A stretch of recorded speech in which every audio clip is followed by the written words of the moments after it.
ఎదురు పెడుతుంది రెక్కలు, పొలుసులు. పొలుసు ఉంటే దాని బాడీకి ఏది తగిలినా కానీ ఎటువంటి హాని కలగకుండా దాన్ని తాను రక్షించుకోవాలంటే పొలుసు కలిగినది దానికి భద్రత ఉంటుంది, రెక్కలు కలిగింది ఒడికి ఎదురెళ్తుంది.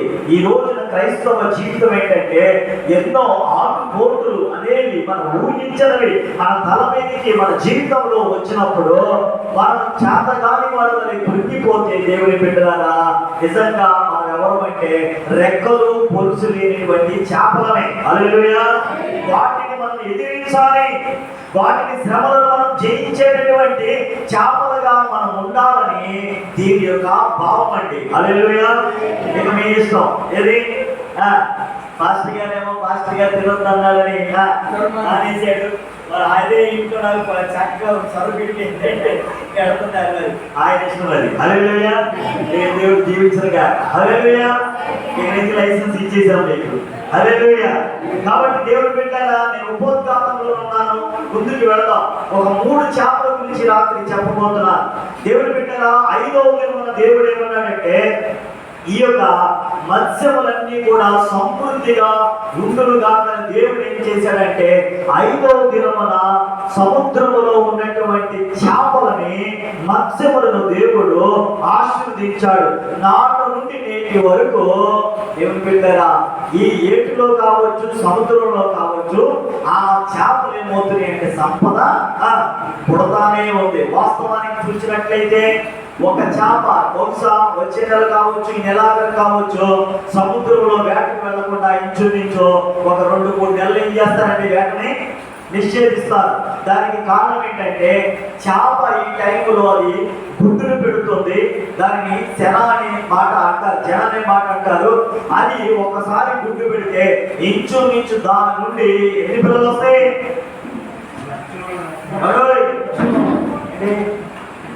ఎన్నో వస్తాయంటే అది ఆ బ్లెస్సింగ్, ఆ దీవెన, ఆ ఆశీర్వాదం ఎవరిచ్చారంటే దేవుడే ఆనాడు కలగజేశారు. హల్లెలూయా. మరి ఈ రోజున కొంతమంది వేటకు వెళ్ళేవాడిని ఎవరి వేటలు ఎలా సాగుతున్నాయి అంటే వాళ్ళనే మాట ఏంటంటే ఆయా పడేవాడికి పడుతున్నాయి కానీ మాకైతే ఏట లేదు, మేము అప్పులు పాలైపోయాం, ఒకప్పుడు ఉన్నటువంటి యాభై రోజులు సముద్రం మీద దొరకట్లేదయ్యా అని మాట్లాడుతున్నారు. చాలా మంది అంటున్నారు సముద్రంలో చేపలు అయిపోయినాయ్యా అంటున్నారు. ఏమైనా సముద్రంలో చేపలు అయిపోయినాయి అంటారు. బైబిల్ చెప్తుంది ఒకసారి హోషేయ గ్రంథం 4వ అధ్యాయం ఎందుకు చేపలు అయిపోతున్నాయి కూడా బైబిల్ ముందే చెప్పింది. హోషేయ గ్రంథం 4వ అధ్యాయం 3వ వచనం చదవండి. తీసేతుల పేజీ నంబర్ 746 పేజీ. 746 పేజీలో చేపలు ఎందుకు అయిపోతున్నాయి చూడండి. 4వ అధ్యాయం 3వ వచనం.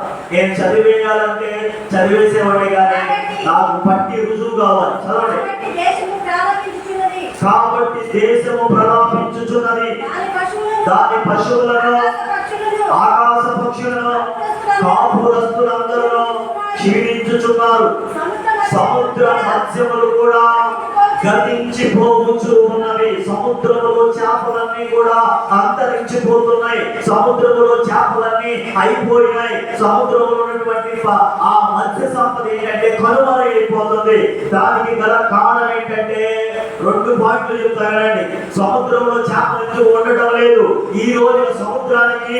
రెండోది సంపద లేకపోవడానికి, వేటలు పడకపోవడానికి కారణం ఏంటంటే 1వ అధ్యాయం అదే 4వ అధ్యాయం 1వ వచనం 2వ వచనం చదవమ్మా.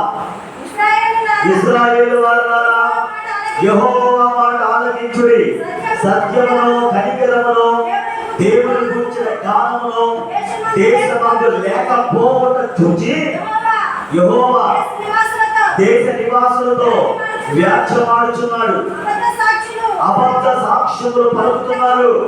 అబద్ధం ఆడుటయో, హత్య చేయుటయో, దొంగిలించుటయో, వ్యభిచరించుటయో వాడుకాయలో జనులు కన్నుమ వేసేదరు, బాగా నరహత్య చేసేదరు. చూడండి, ఈ పాపాల వలన భూమి మీద జరుగుతున్నటువంటి ఈ పాపముల ఎఫెక్ట్ ఎక్కడ వెళ్ళిందంటే సముద్రంలో ఉన్నటువంటి మత్స్య సంపద గతించిపోతుందట. ఏమన్నా అర్థమైంది? ఎందుకు పడతారా? అబద్ధ సాక్ష్యాలు, దొంగతనాలు, కన్నాలేయడాలు, వ్యభిచారం. దేవుడి మాట ప్రజలు వినడం లేదండి. వింటున్నట్టుగా యాక్టింగ్ చేసి తలకాయలు ఊపుతున్నాం కానీ బయటికి వెళ్ళిన తర్వాత యథార్థత అన్నట్లుగా ఈ రోజున మానవుడి యొక్క జీవితమా అలా సాగుతుంది. దేవుడి భయం లేదు, దేవుడి సత్యం లేదు, కనికరం లేదు. అసలు దేశమందు ఇవేమి లేకపోవడం దేవుడు చూచి మానవులతోనే దేవుడు ఏంటంటే వ్యాఖ్యమాడుతూ ఉన్నాడు. హల్లెలూయా. అబద్ధ సాక్షులు పలకటం, అబద్ధములాడటం, హత్య చేయడం, దొంగిలించడం, వ్యభిచరించడం వాడుకాయను. హల్లెలూయా. ఎవడే మేము ఎక్కడ హత్య చేసామంటే మీరు హత్య చేసుకుంటారు.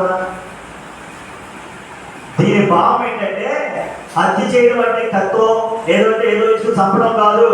ఒక దేవుని పెట్టారా ఎవరైనా కొట్టుకున్నా కర్రలు పెట్టో కత్తులు పెట్టో కొట్టుకుంటే ఆ గాయం కొద్ది కాలానికి ఏమవుతుందంటే మారిపోద్ది. కానీ కొన్ని మాటల ద్వారా చేసే గాయాలు మాత్రం చెప్పండి అవి జీవితాంతం కూడా ఏమంటే అలాగే గుర్తుండిపోతాయండి. ఇదే హత్య. దీని బైబిల్ భాషలో ఈ విధంగా ఉంది. దొంగిలించవద్దన్నాడు. దేవుని సమయాన్ని దొంగిలిస్తున్నారు. ఈ యొక్క ఫోన్లు లేనప్పుడు చాలా మంది సేవకులు చెప్తున్న మాట ఏంటంటే ఈ టచ్ ఫోన్ లేనప్పుడు దేవునితో గడిపేవాడిని, బైబిల్ చదివేవాడిని, వాక్యాన్ని వెతుకునేవాడిని, ఎంతో భక్తిలో ఉండేవాడిని. ఈ ఫోన్లు రావడం ద్వారా వ్యర్థమైనటువంటి చూస్తూ సమయం అంతా కూడా కాలయాపన చేసుకుంటూ నా ఆధ్యాత్మిక జీవితంలో నేను ఏమయ్యానంటే దిగజారిపోయానని చెప్పి కొంతమంది చెప్తుంటే ఆశ్చర్యం వేస్తా ఉంది. హల్లెలూయా. ఆలోచిద్దాం. దేవుడి యొక్క సత్యం లేదు, కనికరం లేదు, దేవుడి గురించిన జ్ఞానం ఈ రోజున ప్రజలకు అవసరం లేదు. ప్రజలకు ఏం కావాలంటే ఏదైనా సరే మనం ప్రార్థన చేయి, రాత్రి నేను ఏమైపోవాలి, టాటా బిర్లా అయిపోవాలి. టాటా బిర్లా అయిపోవాలి. నువ్వేం చేస్తావు నాకు తెలియదు. హల్లెలూయా. దేవుని బిడ్డలారా, ఈ రోజున ఒకప్పుడు ఉన్నటువంటి ప్రార్థన విశ్వాసము బట్టి ఈ రోజున మనుషులలో క్రైస్తవుల్లో సన్నగిల్లుతూ ఉంది. ఇలాంటి రోజుల్లోనే ఆయన రాబోతున్నారు. ఎవరో ప్రభు రాబోతున్నారు. హల్లెలూయా. చేపలు లేకపోవడానికి కారణం ఇప్పుడు చెప్పండి. ఎవరండి? ఎవరు ఏం మాట్లాడుతున్నారో తెలియదు. ఇక్కడ చూస్తే చాలా విషయాలు ఇక్కడ చెప్పబడి కాబట్టి మన పాపముల వలన సముద్రంలో ఉన్నటువంటి మత్స్యములు కూడా గతించిపోతున్నాయి అంటారు. ఇప్పుడు అర్థమైందండి. మరి ఏం చేస్తే మాస్టర్ గారు చేప బాగా ఉంది అంటే దానికి కూడా చెప్పాడు. 47 హెస్కేలు గ్రంథం 9వ వచనం. హెస్కేలు గ్రంథం 47:9 కూడా చక్కని మాట చూడండి. 47:9. అప్పుడు సముద్రపు నీళ్లు మంచి నీళ్లు అదనం ఒడిగా పారినది వచ్చు చోట నెల జలచరములన్నీ బ్రతుకును. ఈ నీళ్లు అక్కడికి వచ్చుట వలన ఆ నీళ్లు మంచి నీళ్లను కనుక చేపలు ఇప్పుడు ఎవరన్నా బహు విస్తారములగును. హల్లెలూయా. ఏంటంటే ఇంకో అవకాశం ఉంది. చేపలు బతకాలి అంటే అక్కడ మంచి నీళ్లు కావాలంట. ఏ నీళ్ళు కావాలి? మంచి నీళ్ళు కావాలి. దేవుని బిడ్డలారా, నేను చెబుతున్నటువంటి చేపలు ఏంటంటే ఆత్మలకు సాదృశ్యంగా నేను చెప్తున్నాను. యేసయ్య కూడా మరి మత్తయి సువార్తలో 4వ అధ్యాయంలో శిష్యులకు అన్నారు, ఇదిగో ఇప్పటి వరకు మీరు చేపలు పట్టి జాలరులుగా ఉన్నారు, నన్ను వెంబడించండి, నేను మనుషులు పట్టి జాలరులుగా చేస్తానన్నారండి. హల్లెలూయా. కాబట్టి దేవుని బిడ్డలారా, ఇక్కడ మనం చూస్తే ఏ నీళ్లు అంటే ఈ నీళ్లు గోపాలపురంలో పారుడుగా అలవాటు ఏమండి ఒక తెప్పిళ్ళు కొట్టరు, ఒక ఆమె అంటారు, అసలు కథలు అర్థం కాదు. హల్లెలూయా. ఎత్తండి. ఈ రోజు మనం చేతులని ప్రార్థన చేపిద్దాం అనుకున్నాను. ఎందుకంటే చేతులు ఎత్తుతాం అంట సాయంకాలం దేవుడికి నైవేద్యం అర్పించినట్టు. ఎత్తని చేతులు చేతులు చెప్పండి.